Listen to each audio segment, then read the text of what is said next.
Donc, merci de m'accueillir cette petite présentation donc, sur l'huile d'olive et les contaminants avec un focus sur les beaux choix. Alors, je vais me présenter avant. Donc, je suis Lionel Lagardère. Donc, je suis responsable de production analyse au département analyse et expertise à l'ITER. Je suis aussi chargé d'affaires. Donc, l'ITER, c'est le centre technique des corps gras. Donc, il y a le pendant sur l'olive avec le CTO et nous, donc, on est sur tous les corps gras. Euh, donc, ça fait un peu plus de 23 ans que je suis à l'ITER. Voilà. Je suis aussi expert normalisation, donc je suis président de la commission AFNOR T60C corps gras, origine animale et végétale. Et donc, on met en place toutes les analyses physico-chimiques sur les corps gras. Voilà. Donc, j'ai remplacé Florence Lacoste, qui est déjà intervenue à Technoville il y a quelques années de ça maintenant. Voilà. Ok, alors je vais vous parler juste un peu de l'ITER, ça dure 2 minutes. Donc l'ITER, on est 100 personnes et dans ce centre technique, il y a le département analyse et expertise dans lequel je travaille. On est 32. Donc sur ces 32 personnes, on met un profil nos compétences essayer d'être expert dans le monde des foie gras et dans l'huile d'olive. On est accrédité COFRAC sur l'ensemble des analyses pour l'huile d'olive. On est agréé par le Conseil oléicole international sur la partie physico-chimique et sur la partie euh, analyse sensorielle. Donc, on va travailler sur les corps grands en l'état, mais aussi on va travailler partout où il va y avoir de la matière grasse. Donc, les produits laitiers, les aliments composés, le pet food, la cosmétique, le nutraceutique, la pharmacie, enfin voilà, partout où il va y avoir de la matière grasse. Et donc, on est capable de faire toutes les analyses sur l'huile d'olive. Par exemple, l'altération et les indices de peroxyde, l'acidité pour l'altération hydrolytique, tout ce qui est adultération d'huile d'olive, bien sûr. Donc, c'est le sujet du jour, tous les contaminants et indésirables et l'analyse sensorielle pour lequel on est agréé par le COI comme le centre technique de Bolivie. Voilà. Donc, passons maintenant à notre sujet contaminant du jour. Alors, j'ai essayé d'être assez éclectique, on va dire. Donc, les premiers contaminants, donc, ce sont les huiles minérales. Donc, je vais passer. On va en reparler après. Je vais vous expliquer ce que c'est. Les seconds contaminants qu'on peut retrouver, alors, ce sont les métaux toxiques, avec le cadmium, l'étain, l'arsenic, chrome, plomb, par exemple. Le plomb, il y a une limite réglementaire dans les huiles végétales qui est à 0,1 mg par kilogramme. Et ces toxiques sont plutôt liés à la contamination du sol, généralement. Après, on peut avoir des contaminations liées aux installations et le cuivre, par exemple, à l'ancien, le plomb, hein. Mais c'est plutôt en lien avec le sol. Ensuite, tout ce qui est solvant organique, alors ça, l'huile d'olive, elle est moins touchée, c'était avant, on va dire, donc avec l'hexane. Alors, c'est huile d'olive et aussi graines, hein, enfin, oléagineux. L'hexane, c'est toutes les unités de trituration. Tout ce qui est solvant halogéné, comme le perchloroéthylène, et les aromatiques, benzène, styrène, des choses comme ça. Donc ça, c'était plutôt en lien avec les mauvaises pratiques dans les unités de trituration. Voilà, ou moulin, enfin, par exemple, le grignon d'olive peut être... ensuite, tout ce qui est dioxine. PCB-dioxine, donc ce sont des contaminants chimiques toxiques, donc ils vont persister dans l'environnement, donc ils vont s'accumuler à des faibles concentrations dans la chaîne alimentaire. Et donc les sources de ces PCB-dioxines, alors enfin l'huile d'olive est peu concernée, ça va être l'incinération des déchets, tout ce qui est incendie, transport routier ou fabrication d'herbicides. Et donc, on va être plutôt sur les produits d'origine animale, comme l'œuf, on va pas mal en retrouver. Euh, ensuite, tout ce qui est plastifiant phtalate. Donc, j'en dirai un mot aussi tout à l'heure. Donc, les phtalates, ce sont des molécules qui vont être rajoutées dans les plastiques pour améliorer la souplesse. pour améliorer la tenue au choc, au froid. Et ces phtalates, donc il n'y a pas de réglementation, il n'y a pas de limite réglementaire dans les phtalates dans les huiles végétales et donc dans les huiles d'olive. Mais par contre, euh, il y a un règlement qui dit que donc les phtalates, certaines molécules, donc il y a une liste, je crois qu'il y en a 6, ces 6 molécules ne doivent pas être présentes dans les plastiques au contact euh, des denrées alimentaires grasses. Donc en fait, il n'y a pas de règlement, mais globalement, ça exclut leur utilisation euh, dans les moulins, d'où je pense que vous utilisez pas mal de matériaux. Donc ces phtalates, on va pouvoir les trouver dans les tuyaux, dans les bâches, dans les bandes de convoyage, des choses comme ça, au niveau du sol aussi, dans les revêtements de sol. Donc, vous devez utiliser les matériaux, on va dire, phthalate free, hein, enfin sans phthalate, sans ces 6 sous-molécules qui ne doivent pas être au contact de l'aliment. C'est un peu plus compliqué que ça, mais c'est pas simple. Mais voilà. Donc ça, les phtalates, c'est important au niveau de l'olive.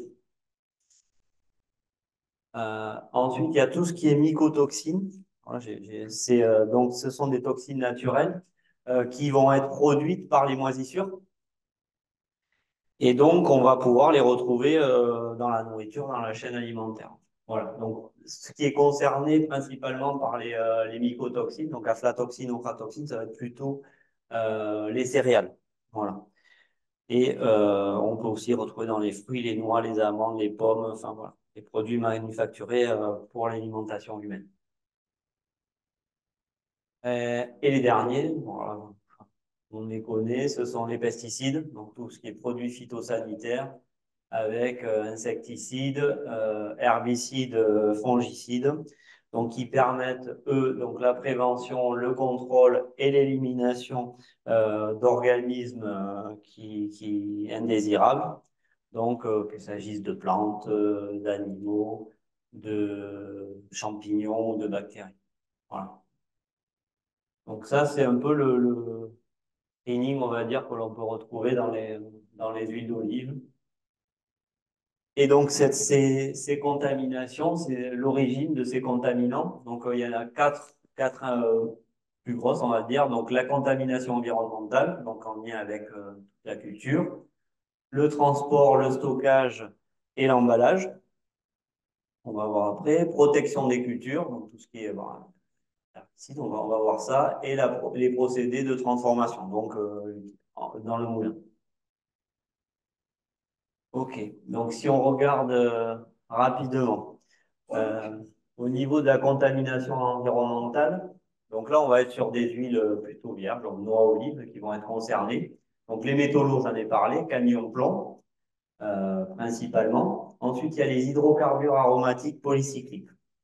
Les hydrocarbures aromatiques polycycliques, ce sont des contaminants environnementaux que l'on va pouvoir retrouver dans l'air.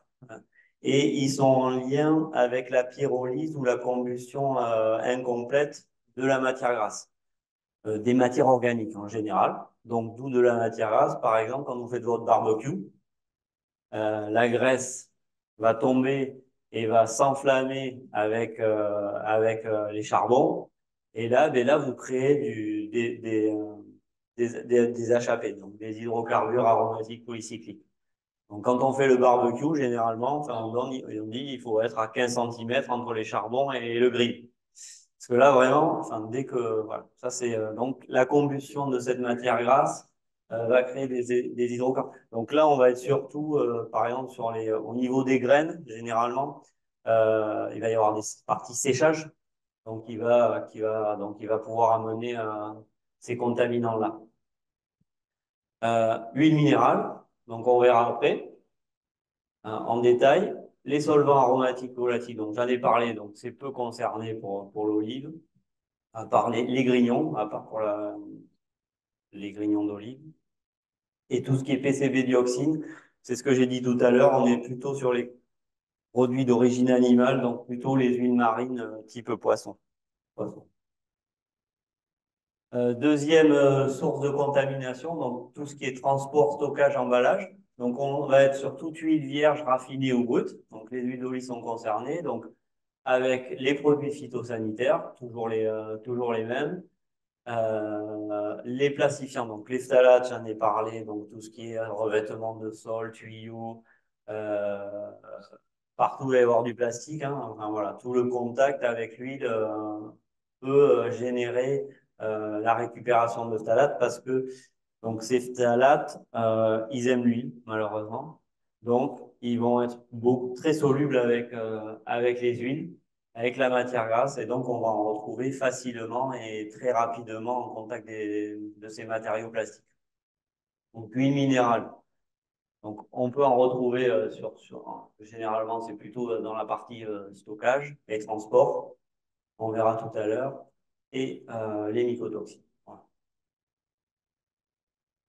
Troisième origine de contamination, tout ce qui est protection des cultures.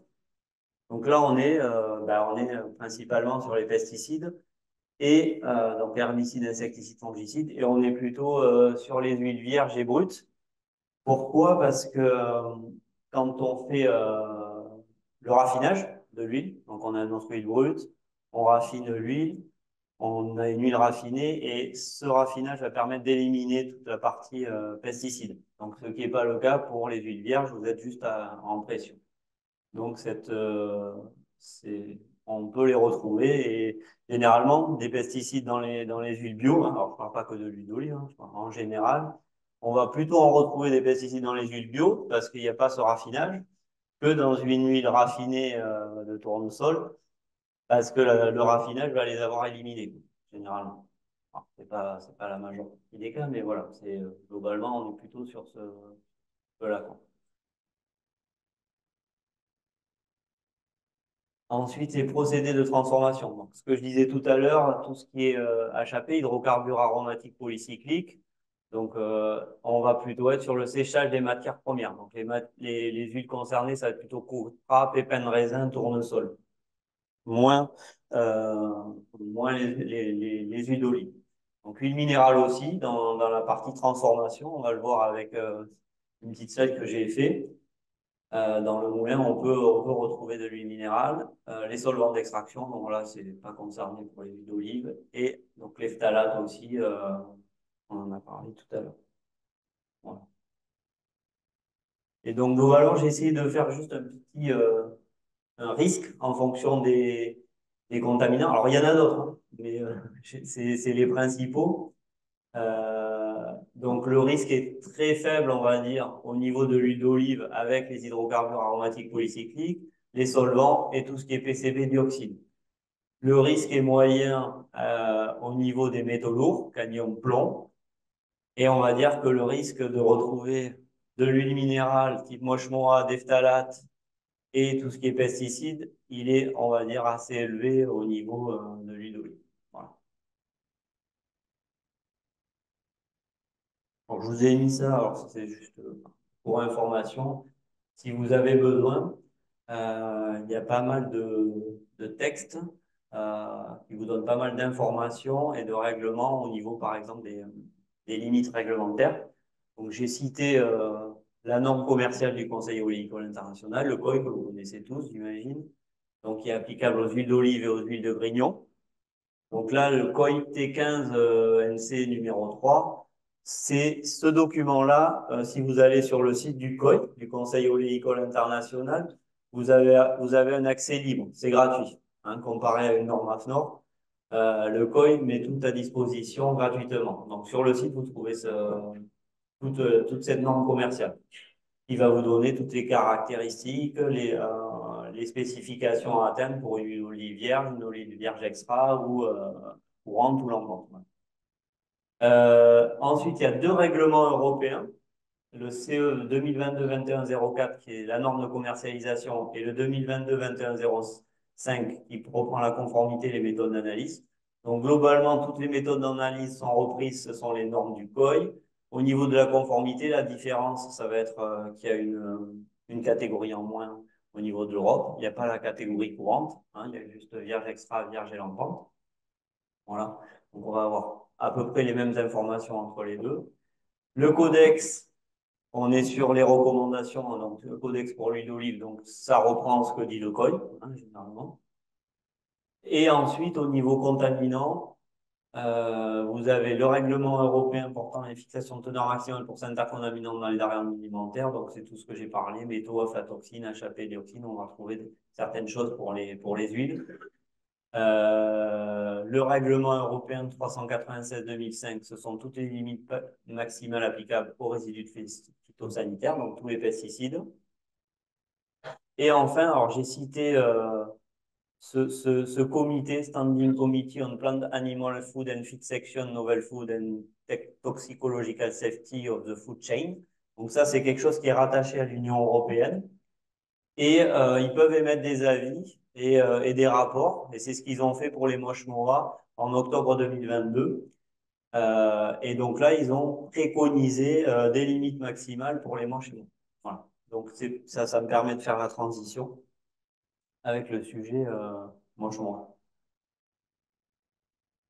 Alors, euh, c'est un sujet actuellement, enfin, très important au niveau du Conseil oléicole international. C'est une grosse problématique et avec une réglementation qui va arriver, je vais vous en parler. Voilà. Alors, qu'est-ce que c'est les moches mois? Alors, c'est un sigle. Euh, c'est des huiles minérales. Alors, les huiles minérales, ce sont des mélanges complexes provenant du pétrole brut. Donc, ce sont des molécules de carbone et d'hydrogène. Enfin, malheureusement, comme les phtalates, ces molécules sont hydrophobes. Donc, elles ont une forte affinité avec la matière grasse. Donc, forcément, c'est plus simple d'en retrouver dans la matière grasse que dans l'eau. Il y a deux grandes familles. Donc, les moches, ce sont les hydrocarbures saturés d'origine minérale. Et les MOA, ce sont les hydrocarbures aromatiques d'origine minérale. Et ces MOA, ils peuvent être compris entre 1 à 7 cycles aromatiques. Alors, c'est de la chimie, mais enfin, c'est des cycles aromatiques. On a des petits ronds. Hein, les molécules de carbone et d'hydrogène, ils font des espèces de cercles. Et on peut en avoir 1 à 7. Et on va voir l'importance après, enfin, plus ou moins. Et donc, dans une huile minérale, c'est un mélange de MOSH et de MOA, donc d'hydrocarbures saturés et d'hydrocarbures aromatiques d'origine pétrolière. Et généralement, on a jusqu'à 33% de MOA dans une huile minérale. Voilà. On ne peut pas avoir plus de 33% d'huile minérale dans la partie MOA. On verra que c'est les MOA qui sont le plus toxiques. Alors, là, j'ai juste rapidement, alors, les schémas de molécules, mais je ne vais pas vous en parler. Mais au niveau des moches, donc les hydrocarbures d'origine minérale saturés, l'EFSA, donc qui est l'autorité européenne de sécurité des aliments, dans son dernier avis de septembre 2023, elle dit l'exposition aux moches, donc aux huiles minérales saturées via l'alimentation, ne pose pas de problème pour la santé humaine. Les effets indésirables sont considérés comme non pertinents pour l'homme. Et donc, ils sont considérés comme non mutagènes et non cancérigènes à ce jour. Il n'y a pas de risque pour la santé publique au niveau de l'exposition. Et donc, leur recommandation de l'EFSA, c'est de continuer d'étudier les effets possibles à long terme sur la santé humaine. Donc, c'est faire d'autres études, mais pour le moment, les moches ne posent pas de problème. Voilà. Après, ça viendra peut-être, mais là, les moches sont épargnés. Ensuite, au niveau des MOA, donc l'EFSA, dans son rapport de septembre, a fait la différence, a différencié les MOA qui ont 1 à 2 cycles aromatiques. Vous voyez, c'est les petits hexagones avec le cercle. Donc de 1 à 2 cycles aromatiques. Et pour le moment, sur ces MOA-là, il n'y a pas assez de données toxicologiques qui sont disponibles, donc l'évaluation des risques pour l'instant est non concluante. Il manque des données sur la toxicité. Donc l'objectif, c'est de continuer d'étudier les effets possibles à long terme sur la santé humaine. Donc pour l'instant, on ne sait pas ces points d'interrogation sur les 1 à 2 cycles. On est plutôt dans a priori, c'est plutôt pas toxique. Voilà. Ensuite, au niveau de la partie moche-moa. Et donc là, les mois à plus de 3 cycles aromatiques, donc de 3 à 7 cycles. Là, par contre, l'EFSA dit attention, ce sont des produits cancérigènes, génotoxiques et mutagènes. Euh, Néanmoins, des données supplémentaires sont nécessaires pour l'évaluation finale des risques. Mais par contre, ce qu'ils ont dit, donc l'exposition par l'intermédiaire de l'alimentation suscite une certaine inquiétude pour la santé humaine. Donc, ils demandent de faire de nouveaux travaux, récolter de nouvelles données pour évaluer la toxicité et évaluer les risques. Voilà. Mais globalement, c'est inquiétant pour la santé humaine. Et donc, l'EFSA est inquiète. Euh, les sources de contamination. Alors, ces huiles minérales, elles vont être utilisées dans tout le monde de l'industrie, hein. Enfin, c'est tous les domaines qui sont concernés. Alors, surtout l'agroalimentaire, mais aussi la cosmétique, les emballages, les produits phytosanitaires, lubrifiants, additifs. Et donc, ces huiles minérales, elles sont soit ajoutées intentionnellement, soit accidentellement. Donc, intentionnellement en tant qu'additif alimentaire. Ça peut être pour les pesticides, ça va être des fixateurs. Pour fixer les pesticides sur le raisin ou autre, ça va servir de fixateur. Ça peut être des ingrédients d'auxiliaires technologiques. Voilà. Donc ça, alors, il y a d'autres applications, hein, voilà, intentionnellement. Et après, bien sûr, ça peut être aussi accidentellement. Des déversements de lubrifiants, des produits de nettoyage et des hydrocarbures issus de la migration des emballages. Au départ, il y a eu sur les moches-moises, il y a eu pas mal d'études qui ont été menées de la migration de l'emballage cartonné où il y a beaucoup d'encre. Les cartons, tout est recyclé. Il y a beaucoup d'encre qui contiennent pas mal d'huile minérale, moche-noix. Et du coup, ce transfert du carton à l'aliment a été mis en avant. Donc cette migration, c'est accidentel, mais voilà. D'où maintenant les suremballages qu'on peut voir dans des cartons, par exemple du riz. Si vous avez un papier carton, vous allez avoir un suremballage pour éviter justement cette migration. Et alors, dans les huiles végétales, on va aussi avoir des hydrocarbures. Donc, les moches-pois, ce sont des hydrocarbures. Et on va avoir des hydrocarbures saturés qui vont être présents naturellement dans les huiles végétales. D'où, il va falloir, quand on va faire l'analyse, quand on va essayer de déterminer la teneur en moche-mois, il va falloir avoir un œil critique pour éliminer la partie hydrocarbures naturels et pas les compter dedans, pour pas surestimer euh, la teneur en moche-mois. Voilà. Donc ça, c'est fait systématiquement. Alors, les différentes sources de contamination. Alors, c'est l'huile d'olive et aussi les graines, hein. J'ai mis un peu tout. C'est un schéma général. On va avoir la contamination. Donc, on va pouvoir retrouver ces moches-mois en lien avec la culture, le stockage, le transport et tout ce qui est trituration, pression dans le moulin. Au niveau des cultures, on est sur la protection des cultures. On a parlé tout à l'heure des pesticides. La pollution environnementale, air-sol, donc, ou des fuites de diesel ou lubrifiant. Les tracteurs qui passent, vous mettez, il y a une tache d'huile, les olives tombent. Voilà, vous récupérez la matière grasse de l'olive, va récupérer l'huile minérale. Pendant le stockage, alors là, je ne sais pas au niveau de l'olive si vous utilisez des traitements pendant le stockage. Dans les céréales, il y a pas mal d'antipoussières. Donc là, on en voit pas mal de contamination liée aux antipoussières. Pendant le transport, donc forcément des containers contaminés, les camions, enfin voilà, les bacs de stockage ou autres, on va pouvoir et fuite de diesel ou lubrifiant, pareil comme au niveau des cultures. Et ensuite, tous les lubrifiants utilisés en atelier, donc au niveau de la trituration, pression. Voilà. Après, Donc, j'ai mis quelques photos pendant la récolte, transport, le process au moulin, pourquoi pas, s'il y a des déversements d'huile minérale et de lubrifiant. Donc, l'idée, c'est d'utiliser plutôt des huiles minérales, on va dire food grade, adaptées à l'environnement.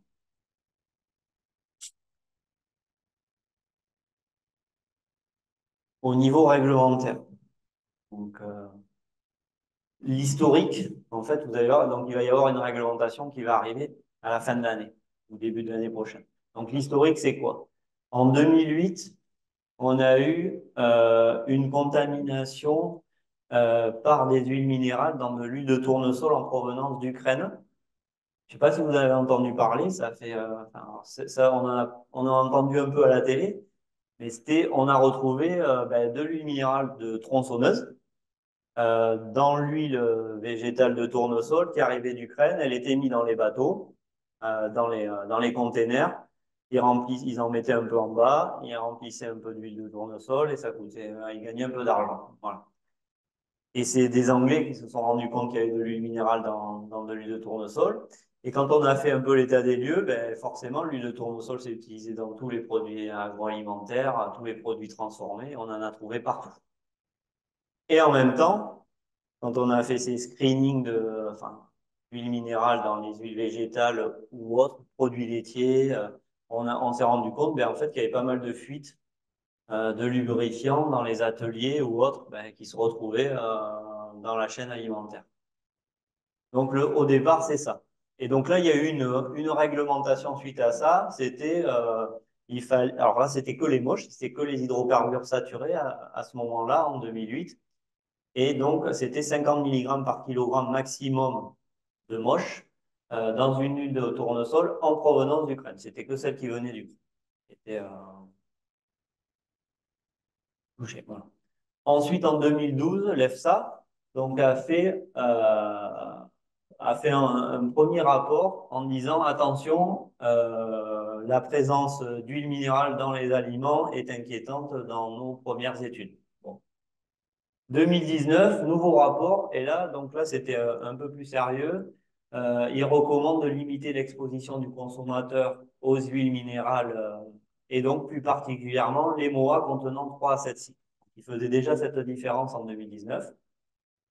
Et donc en 2023, ils ont émis un nouvel avis et en même temps le SCOPAF, donc je vous ai parlé tout à l'heure, a préconisé un seuil donc qui était dans les huiles végétales un maximum à 2 mg par kilogramme pour les MOA uniquement, pour la partie aromatique et pas pour la partie saturée. Donc ça, depuis début 2023, les fournisseurs d'huile doivent s'attacher à ce 2 mg maximum par kilogramme dans l'huile de MOA, dans l'huile. Euh, Sinon, ben, des lots peuvent être retirés. Bon, à ma connaissance, il n'y en a pas eu, mais ça aurait pu. Donc, si vous voulez, ces préconisations et les fraudes ont appliqué ce seuil, même s'il n'y avait pas de réglementation. Donc là, ça va de plus en plus vite, quoi. Il y a eu, je ne sais pas si vous avez entendu parler, l'oxyde d'éthylène. C'était dans les, dans le sésame. Il y a eu un seuil réglementaire. Il n'y avait pas de méthode d'analyse. Donc ça a mis un bazar pas possible. Donc au niveau de l'Europe, ils sont en train d'aller plus vite que ce qu'on peut faire, hein, que ce qu'on peut analyser. Enfin là, pour l'oxyde d'éthylène, c'était ça. Et là, donc là, c'est un peu pareil, quoi. Et donc, au niveau de la méthode d'analyse, donc il a fallu s'adapter pour aller à un seuil de plus en plus bas, quoi. Au départ, on avait une méthode qui permettait de doser à 50 mg, ensuite à 10, et là, il a fallu s'adapter à 2. Et donc, la méthode, elle est prête dans les huiles végétales, donc pour la future réglementation européenne qui va arriver fin 2024 ou tout début 2025. Alors, qu'est-ce qu'elle va dire, cette réglementation? Donc, elle va dire, il n'y a pas de période transitoire. Donc, généralement, quand il y a une réglementation, ils disent, c'est à partir enfin, ils sortent le règlement et ils disent, elle sera applicable dans un an pour que les industriels puissent avoir le temps de s'en accommoder. Mais là, il n'y aura pas de période transitoire, sachant que le SCOPAF a fait son avis 2 ans avant. Donc là, elle sera applicable directement. Et donc ça sera fin 2024 ou tout début 2025. Ils prendront en compte l'incertitude de la méthode de dosage pour donner la conformité ou non sur une huile. Et donc, cette réglementation, ça va être quoi? Alors ça, enfin, il y a de très fortes chances qu'on soit sur ça, hein. Ça peut changer un peu, mais à mon avis, on sera sur ça. Sur la partie moche, il n'y aura pas de seuil réglementaire, il y aura uniquement une limite indicative. Donc, la limite indicative sera un maximum de 15 mg par kilogramme. Donc, pour les huiles et graisses d'origine animale et végétale. Donc, ça va être une limite indicative. Il n'y aura rien de réglementaire, mais à mon avis, il y a des chances que ben, les industriels demandent que ce seuil soit respecté et la grande distribution aussi, à mon avis. Je ne sais pas comment ça va se passer, mais il y a des chances.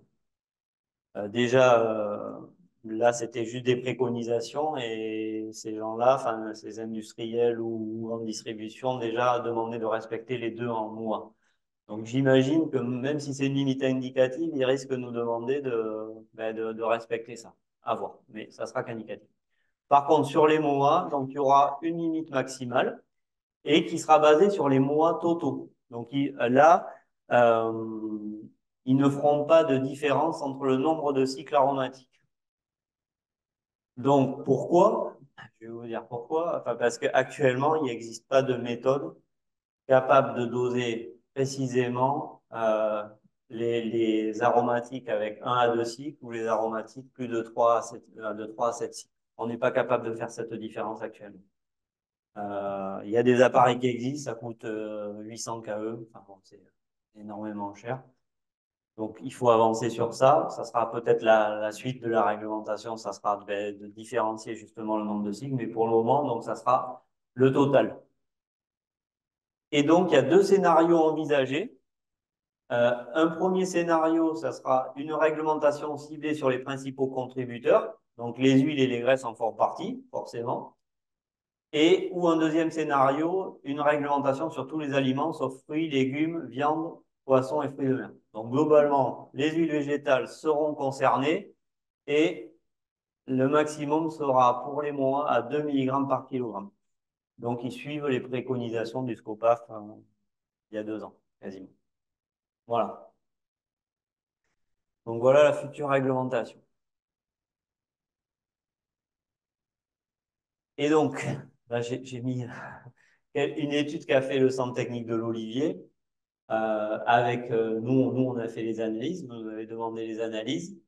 Et donc, cette étude portait sur l'étude de la migration dans l'huile, des phtalates aussi, hein, enfin voilà, qui est un contaminant important pour les huiles d'olive, et des moches-mois, de certains matériaux donc, qui sont utilisés dans les mousselins. Je pense que vous devez reconnaître certaines choses. Donc, les tuyaux que vous pouvez utiliser, tout ce qui est joint ou autre, voilà, que vous pouvez utiliser dans le moulin. Et donc, l'objectif de cette étude, c'était de... Alors, tout d'abord, il y avait un rinçage des tuyaux et des joints avant l'étude de migration, soit à l'eau, soit à l'huile. Donc, il y a eu plusieurs possibilités qui ont été étudiées.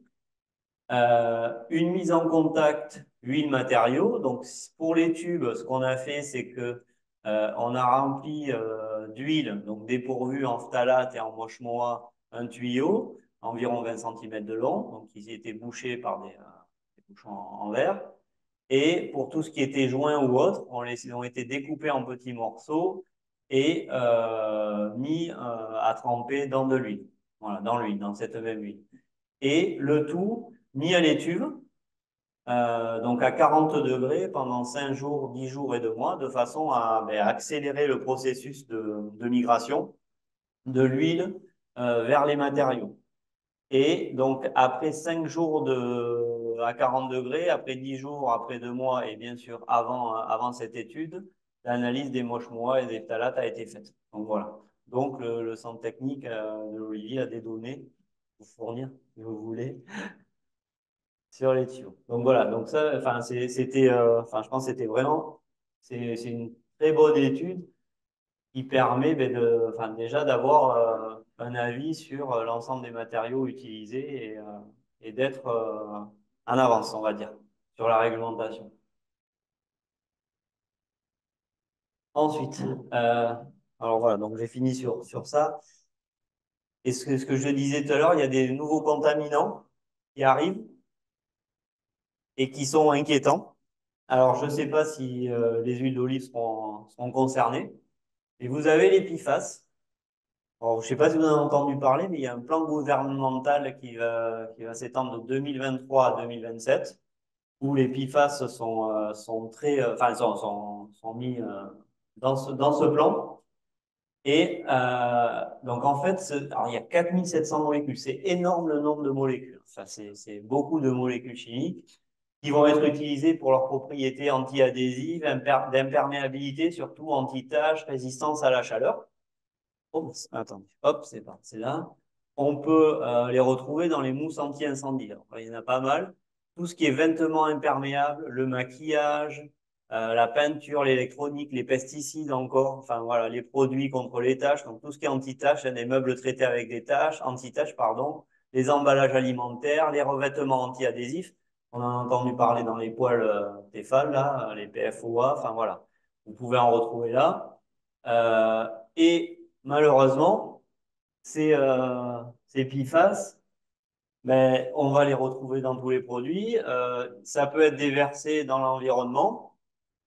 Ils se retrouvent dans l'environnement, donc forcément, eh ben, ensuite, ils vont se retrouver dans l'eau potable et finalement dans la chaîne alimentaire. Et du coup, l'humain est exposé. Et le problème, c'est que ces PFAS, ils sont persistants et ils se bioaccumulent dans le corps humain.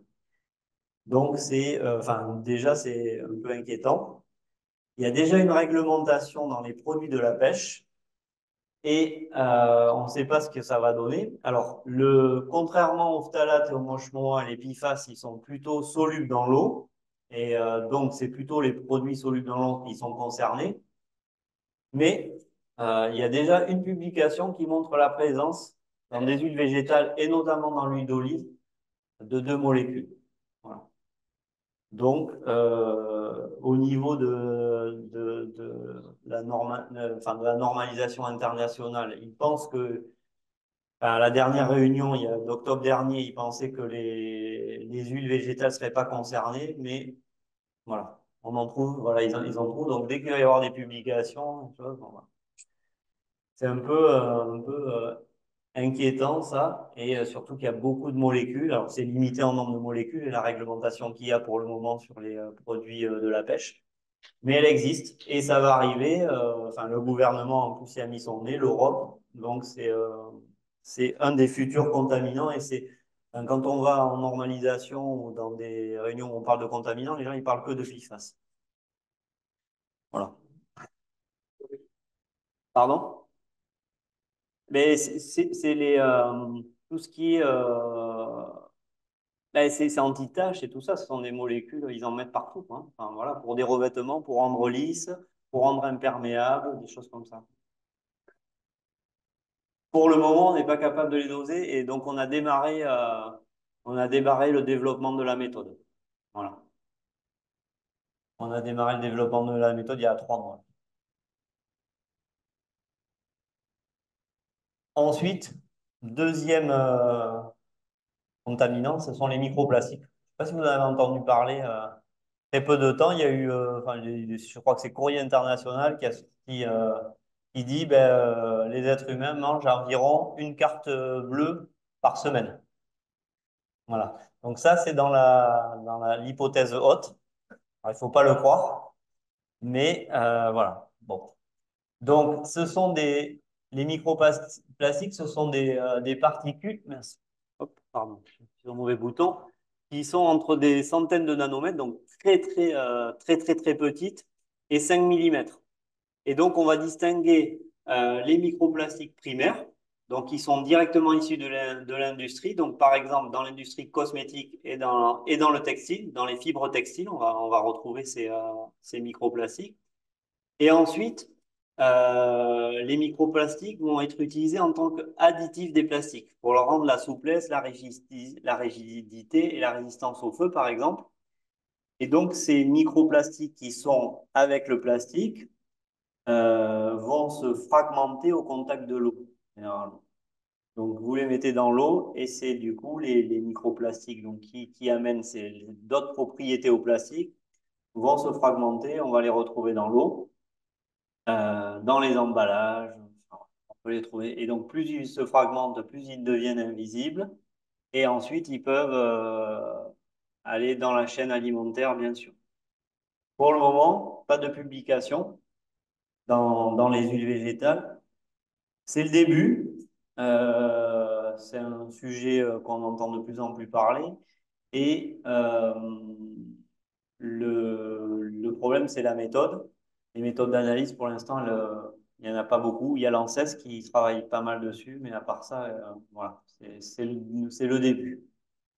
Mais je pense qu'on va en entendre parler. Ouais. Pour moi, c'est les deux contaminants à venir où il faut être vigilant. Est-ce que les huiles végétales sont touchées? Je ne sais pas. Voilà. Euh, pour finir, donc moi, ce que je peux dire, alors après, il y a toujours des cas, mais globalement, la présence des contaminants dans les huiles d'olive, c'est pas un risque majeur pour la santé des consommateurs, mais attention avec les nouveaux contaminants, mais voilà. En effet, les résultats disponibles que l'on peut avoir dans la littérature scientifique, pour la plupart, sont conformes à la réglementation en vigueur. Alors, on en a toujours, hein, mais globalement, c'est plutôt cohérent. Mais voilà, la vigilance doit être maintenue par rapport à la mise en place de réglementations de plus en plus strictes, de plus en plus rapides, cas des moches-mois et l'émergence de nouveaux contaminants. Et je dirais, le plus important pour moi, c'est ça, c'est l'insensibilisation de l'ensemble de la filière sur les moches-mois, sur les phtalates. Si tout le monde est sensibilisé, du coup, ça amène de bonnes pratiques dans les moulins et ça va permettre de limiter ces contaminants. Voilà, c'est très important. Voilà, merci beaucoup. Merci beaucoup.